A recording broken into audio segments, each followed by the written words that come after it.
I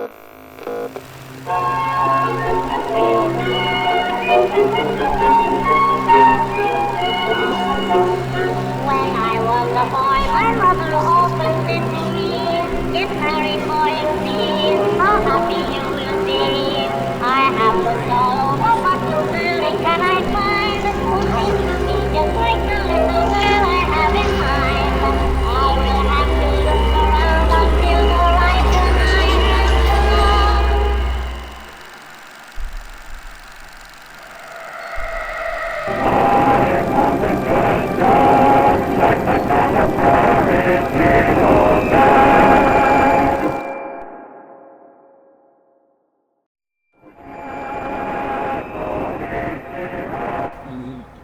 Hi, how you guys doing? It's been quite some time since I've last uploaded a YouTube video. It's been well over a year. In this video, I'm going to be explaining to you guys the chronological order and somewhat the order of events that happens in the video game Outlast. And also the DLC Outlast Whistleblower. So correct, Outlast came out September 4th, 2013, and Whistleblower came out May like 9th or 10th on 2014. I'm not going to be including Outlast 2 nor Trials for a couple of reasons. First of all, I need to play Outlast 2. Second of all, I need to play Outlast Trials. In this video, I'm going to be explaining what I know with the Outlast regular story and the DLC, somewhat the comic books. So there's like 3 different issued comic books that I only read. I don't know what the 4th, the 5th, nor the epilogue is. But besides that, continue, Alex. Start of this video, we're going to be talking about October 20th, 1918. The birth of the antagonist named Rudolf Gustav Wernick. I'll explain his backstory later once I get to the point where he is a kind of a fucking asshole. In basics, he's German. Murkoff Corporation was caught and exposed for selling poisonous gases and a bunch of weaponized chemicals to German forces.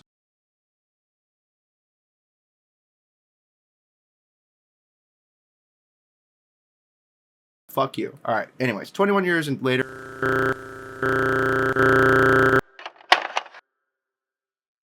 Is it recording? Okay.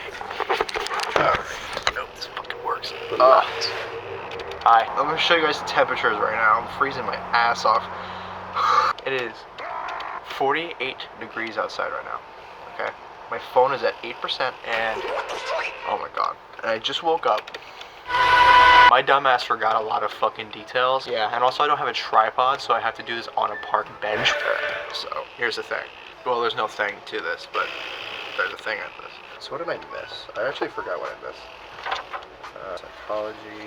I did not miss that. I didn't take my courses. I forgot that. I'm trying to not be suspicious. I don't want to be suspicious. The thing is that I look already suspicious because I'm dressed in all black with a camera in my hand and at 11 o'clock at night, so...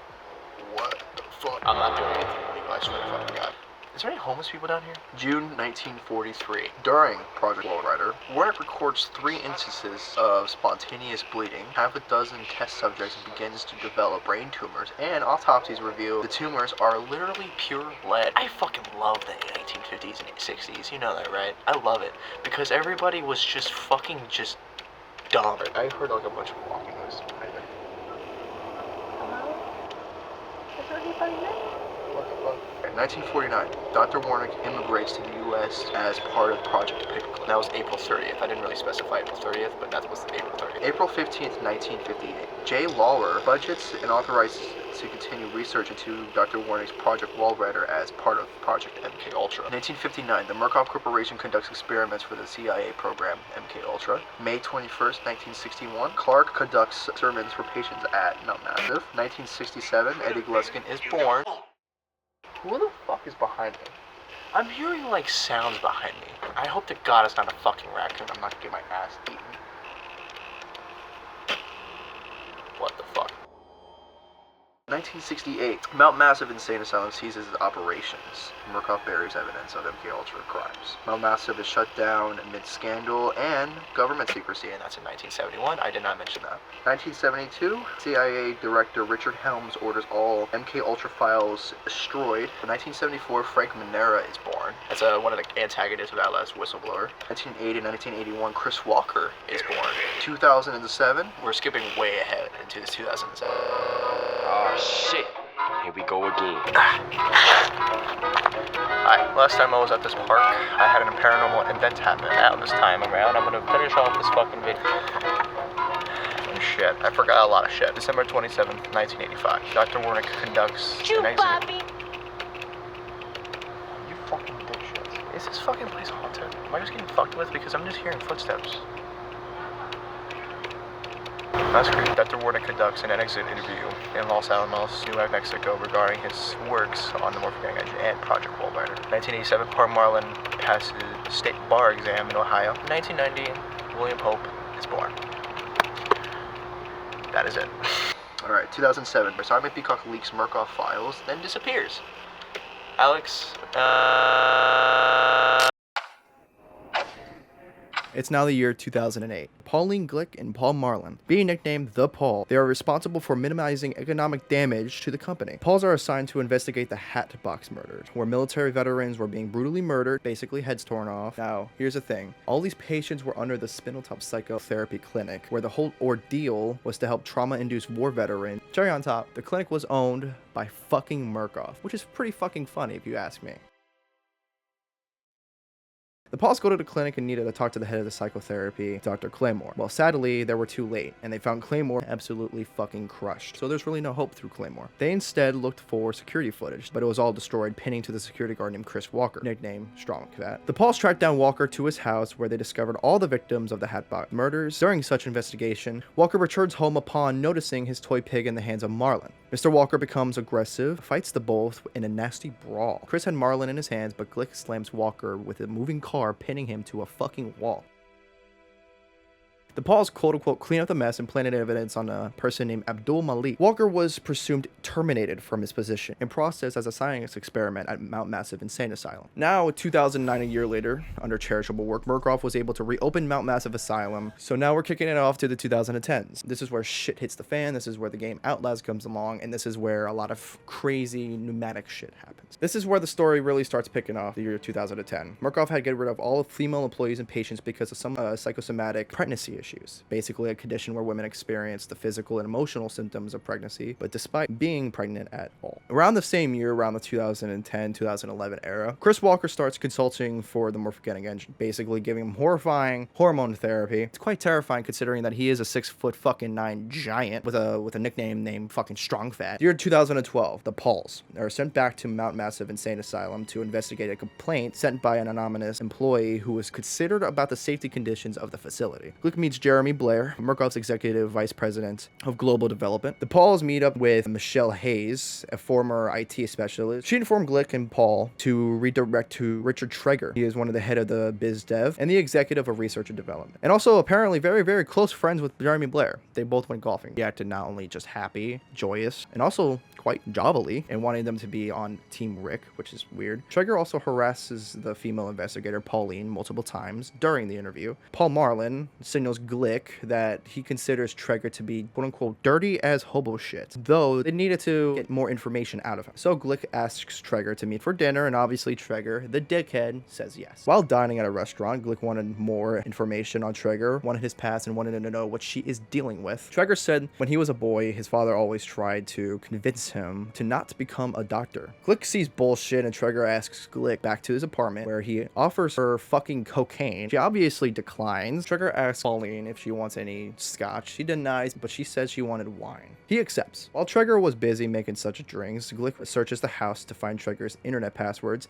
and magazine guides on how to perform surgery and a pamphlet to a fucking abortion clinic. Trager comes back with such drinks, and Glick notices a sour taste or a bitter taste and recognizes that Trager spiked her fucking drink with roofies. Then Glick points a gun at Trager's dick, telling him to drink the fucking scotch, implying the dumb fuck also drugged his drink, knocking him out. Glick then calls Marlin to Trager's house to pick Glick up, and then the two went to confront pregnant Michelle Hayes. Michelle reveals that Trager was the one who got her pregnant. Trager was either going to fire her or force her to get an abortion. She couldn't really have any choice, so she decided to be the lead. Marlin then made sure there's a severance package was made for Michelle in exchange for her silence. This meant Michelle was able to keep her child, not work for Murkoff. Later, she visits Jeremy Blair to revoke her security clearance. A furious Richard Trager storms the castle with rage, claiming the two investigators are lying bitches, and said Michelle cannot prove anything. He grabs scissors from a nearby table and viciously stabbed Michelle in her stomach numerous times, severely wounding her. Marlin attacked Trager and took him to the ground. Trager fucking stabs himself with the scissors in his leg. Glick grabs Trager by the neck, throws him against a fucking paper shredder, ripping his hair and fucking severely scarring him. Afterwards, Blair took Trager to apprehend him. He took him in as an inmate. Despite Trager being Blair's dearest friend, Blair personally watched Trager being dragged into the machine, and Trager was used as a test subject for the morphogenetic engine. So around May 2013, an investigative journalist, Miles Upshur, posts The Devil's Bargain. So we're going to talk about events that leads up to Outlast Whistleblower. All right, September 17th, 2013. Waylon Park, Outlast Whistleblower's protagonist, a software engineer who made a 2-week contract deal with the Murkoff Corporation at the Mount Massive Insane Asylum. Waylon regretted his choices, so he decided to go behind Murkoff's back to expose the experimental and messed up conditions through a borrowed laptop computer, an onion router, and a firewall patch. And he sent an email to Miles Upshur. In the middle of sending the email, one of Waylon's colleagues interrupted him. Apparently, Mr. Park has been paged numerous of times to the forgetting engine main control room. Once there, Waylon gets asked by one of the Murkoff scientists, Steve, to fix the program and to retrieve the camera view. While doing so, one of the Murkoff's test subjects, Eddie Gluskin, manages to escape the guard's grip and run towards the reinforced glass, scaring Waylon in the process, and Gluskin was forced back into one of the morphogenetic engine pods. Waylon managed to establish connection and is asked to vacate the premise. Upon returning to the security room to retrieve the borrowed laptop, Waylon was ambushed by Jeremy Blair, who not only broke Waylon's computer, but also forced Waylon to be a part of the morphogenetic engine project. About 2 hours later, Waylon appears awake. He gets picked up by one of the scientists and put onto the chair while being fucking licked by Andrew. Andrew was informed that Billy achieved lateral collision and left in a hurry. In the meantime, Miles Upshur. Miles Upshur drives onto the front gates of the Mount Massive Insane Asylum. He reads an email Waylon sends him and grabs his night vision camera and some batteries. And so far, the first interaction from this place really sets the mood off for Miles Upshur. The more he journeys into the Insane Asylum, the more death he finds. He finds a hanging man stuck on a flagpole telling Miles to get the fuck out of the place. And I'm guessing Miles got the gist. He found out he can unlock the main doors through security control, so he powers through the administration block to get to the security control. But Chris Walker gets into the way, throwing Miles through a fucking window, leaving him with glass in his hair and cracked ribs. Father Martin awakes Miles, telling him that he is a calling. Miles knocks out, Miles awakes. Later, Miles starts the process of opening the main doors, but Martin turns off the main power of the administration block, meeting Walker once again, but this time around he's stalking Miles, calling him little piggy in the meantime, though he does leave us quite quickly. Now Miles goes into the basement trying to turn on the power administration block, in which he successfully does through the help of a variant. He goes back to the security control again to try opening the main doors, but Father Martin pokes Upshur with a fucking drug, leaving him in sleeping stasis for this reason. Because he needed to see us witness the fucking Walrider. That is the only reason. Back to Waylon Park. Park escapes the restraints. He witnessed not only the Walrider, but also people around him getting torn to shreds. He makes his way through the helps of variants. Along his way, he sees variants beating the absolute fuck out of doctors. He meets such variants, and such guy was claiming the murders to be a therapy session, but Park refuses to fucking stab the doctor, of course, because why the fuck would he do that? But the variants did not really like that very much, claiming he is something special. He's too good. It's too fucking good. Variants let Waylon out. Didn't really take long before Park got chased again to a room in a ventilation shaft. Waylon makes his way through an air duct to overhear 2 Murkoff agents wanting to use a quote-unquote shortwave radio to call for the National Guard. And Waylon thinks it's in his way to getting the fuck out of this place. Park finds documents and emails from Jeremy Blair wanting Miss Grant to forward Lisa Park's emails to Blair. Park sees Frank Manera eating a scientist. Park moves on getting chased by the cannibal and then into an oven, making a great escape to the prison, the courtyard, and then to the shortwave radio station where he can be able to call the National Guard, but unsuccessfully do so because of fucking Jeremy Blair. Jeremy destroys the radio station, not keeping your mouth shut, but some grand entrance from a distance happens. Brother gets knocked the fuck out by goddamn Chris Walker. So along the way, meets with Father Martin painting blood on the wall, goes through the courtyard to see electric fence. So he finds the generator room to deactivate. And then he chases up a water tower and tries to leap onto the roof of the vacational block, but instead falls through the vacational block into the arms of the man downstairs and Dennis. Dennis, a patient with multiple personality disorder, chases Park down into deep crevices of the vacational block and now to the ends of Gluskin's hell, or Eddie Gluskin. Waylon meets Gluskin with a surprise, saying, "Darling," fucking creepy, while also claiming he wants to change Waylon into his new perfect wife, or perfect bride, or woman. What the fuck? Waylon does escape from Gluskin, unsuccessfully doing so. Falls off a ladder that was literally deteriorating right in front of Waylon. Gluskin gets mad because Waylon would rather die than be with him. While Waylon was trying to escape, Gluskin was able to follow him into the locker through his bloody mess. Now Gluskin was claiming that he wanted to unwrap Waylon like a gift and save, and to be a legacy to be sedating Wailing and knocking him out unconscious for 13 hours. That is literally when Miles awakens. He wakes up with Father Martin's cell. A variant soon opens Martin's cell where Miles is in, and Miles was able to make his way through the prison block. Miles then finds the twins, who are more rational than others. It will be impolite to kill him because apparently Martin told him. Miles travels deeper into the prison block, finding signs from Father Martin saying, "Follow the blood," in which Miles does. Soon, Miles then gets a glimpse of the Walrider, then into the fucking sewage drains. Then Miles goes through a cataclysmic event in the sewers. Literally hearing the Walrider ripping people apart the next room over, and also seeing him having a literally fucking 6'9", 300-pound PTSD-induced fucking war veteran pig in a pitch black room with water. Motherfucker, that's creepy. In the meantime, you get chased out. You get chased around by a bunch of misogynistic assholes, meeting into a character like Chris Walker, Richard Trager. That guy, that Richard Trager, that misogynistic fuck before. That guy. Miles gets touched by Trager and lost his fingers along the way. Luckily, Miles escaped Trager's little shitty room, though he didn't need to find a key to get to the administration block, so he had to go through a bunch of hide-and-seek tactics to get to the key, and he successfully does. Miles kills Trager along the way. The dickhead Trager broke the elevator, so Miles had to escape through that hatch on the roof of the elevator. Miles then meets with Father Martin again, telling Miles to quote-unquote meet me outside. While trying to meet Martin outside, Miles found a patient of the asylum trying to burn it down, saying Murkoff did so much to us and used us.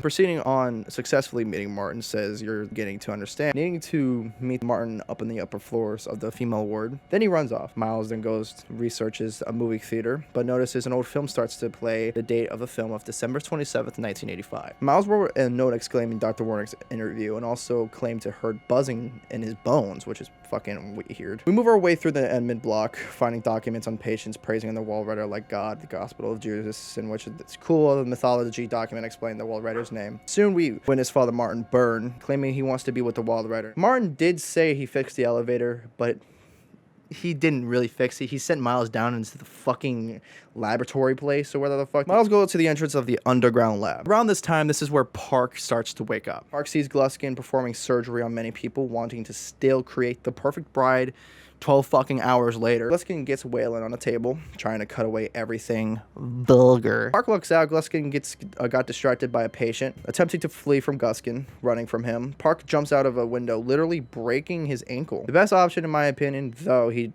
did call me a slut. Park finds a way to get out of the vacational block and into the male ward. Problem is that he needs to find a key, so back into the groom's hands. We do indeed find the key to the cage door, but we had to run like a fucking madman on the way to Gluskin. But Gluskin beats Wayland's ass, literally hanging him in Gluskin's special little gymnasium filled with hanging corpses. That's what it actually is quoted in the game. As Gluskin is hanging Wayland to the roof gives out, making Gluskin get caught up in the ropes, and Gluskin gets impaled by a metal spike from the roof. Alright, anyways, back to Miles Upshur. Miles makes a note, really fucking scared and definitely showing the fact that Mount Massive has taken a serious toll on his fucking mental health. Miles makes a way through the underground lab. Things couldn't have gotten any better. He runs into Chris Walker. But don't be scared, Miles. Walrider Daddy gets you. He fucking throws the fat 6'9" giant into a ventilation system, filling the fucking ventilation system, killing Chris Walker.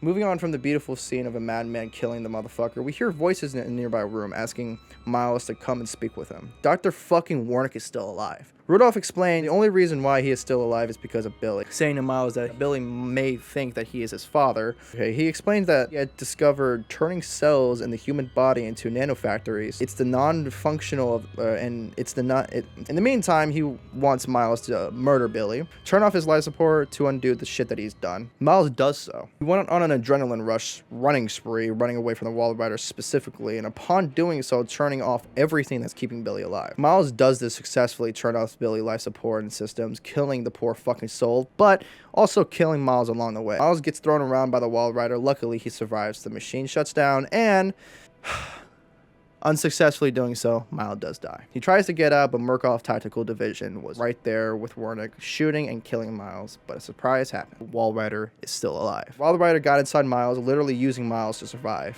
You can hear the Walrider fucking shred every goddamn person in the place, including Warnick. Alright, back to Park. Park starts making his way through the mail ward, seeing a burning church along the way. Not only we see the tactical team killing fucking patients, but also Trager dead on the ground. In the meantime of trying to escape, we hear the tactical team screaming and shouting on the radio, saying they need backup and paramedics. The Walrider is back. As Park was moving to the insane asylum, we can see it's morning time. but also Jeremy Blair. You can see Blair asking how the fuck he's still alive as he jumps at Park, stabbing him, forcing Park to the ground. But our Lord and Savior, the Walrider, fucking takes Blair, throws him around like a monkey, and shreds him to pieces into fucking spaghetti. Park does struggle to get up, though. In fact, his freedom is right in front of him. He does successfully. He sees Miles' rental-looking Jeep thing, and from a distance it gets in. But as Park gets in, he can see the Walrider out the front door in Miles' form, staring at Waylon from a distance with a storm of nanobots rushing. But Park does in fact get away, crashing through.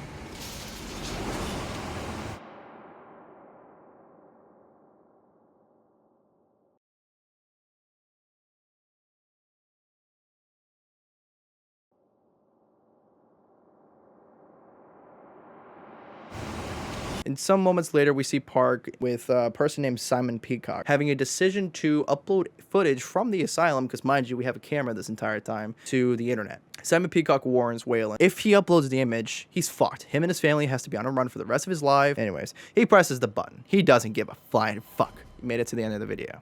Congratulations. I know this video might be like a little bit 10 minutes, 12 minutes. I don't give a fuck. This fucking video took me days, weeks, fucking maybe months. I don't even know at this point to make. There's a lot more into the story. I didn't even get to issue 3 of the comic book yet, but I just want to say that I am editing it right here. I just do this for my own fun, because fuck you guys. I'm just joking. I love you guys. Anyways, hope you guys enjoyed the video. I don't know.